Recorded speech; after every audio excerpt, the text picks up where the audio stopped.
Saudi আরবে Europe Bangladesh জামায়াতে ইসলামীর মুখপাত্র ব্যারিস্টার মোহাম্মদ নজরুল ইসলাম রিয়াদ সফর উপলক্ষে মতবিনিময় সভা অনুষ্ঠিত হয়েছে।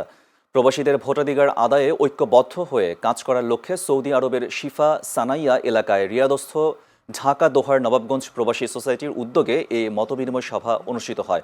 শফিউদ্দিন সরকারের সভাপতিত্বে এবং সাইফুল ইসলামের সঞ্চালনায় এতে প্রধান অতিথি ছিলেন ব্যারিস্টার মোহাম্মদ নজরুল ইসলাম। বিশেষ অতিথি ছিলেন ছাত্র শিবির ঢাকা জেলা দক্ষিণের সাবেক সভাপতি মামুনুর রহমান।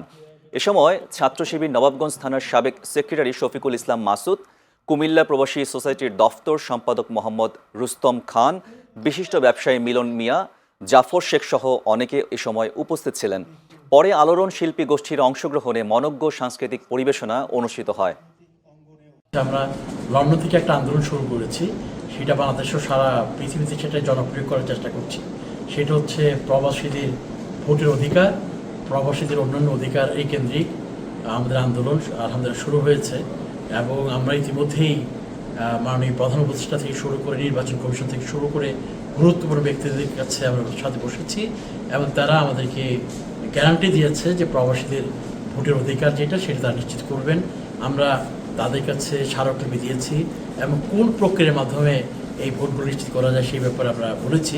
আশা করি সেটাও চিরেই নির্দেশিকার আলোকে বিস্তারিত নির্দেশিকা আসবে।